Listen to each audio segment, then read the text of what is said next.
Já, Elvar, einhverju skrifu óþarlega stórt tap í dag hérna. Hvernig líður þér eftir svona leik? Svolítið fúll með hvernig við enduðum mótið, hvernig við kláruðum síðasta leikinn. Þú veist hvernig við komum með minni, en meðan bara orkan vera lítil og liða og slaka smá á móti svona lið, þá bara eru þeir bara farnir að leika sér að þér og það var svolítið raunin í dag.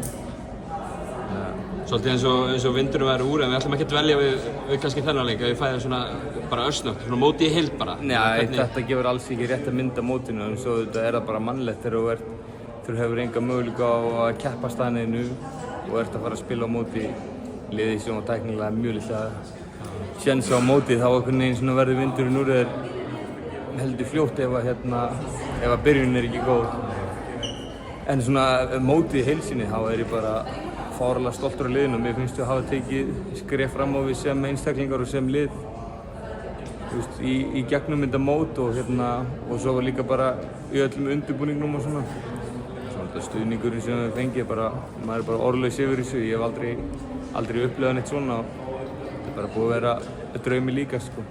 Lykilmenn liðsins svo í sletti bara svona solid frammistaða í þessu móti, en þeir að fá alls konar hluti frá, ég meina það er allir að leggja eitthvað í púkið í þessum leikjum ykkar á þessu móti eða? Já, það bara sýnir bara hversu sterkir við erum að verða og erum tilbúinir að taka næsta skref. Það eru yngri strákar sem eru tilbúinir að taka svona við keflinu á næsta árum.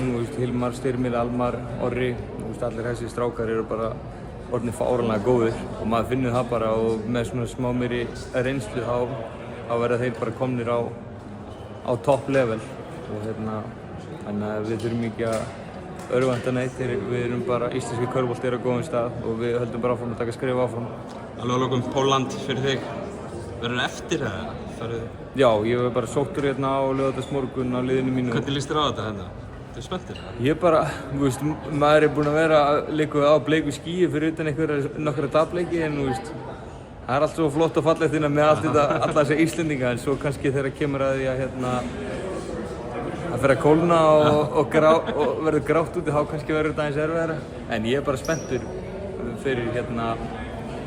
fyrir þessu verkefni sem er að koma og ég held að þetta verður bara gaman. Ég fer allavega jákvæður inn í þetta. Til hamingju með flott mót, Elvar, og gangið vel með Póllandsferil. Takk fyrir.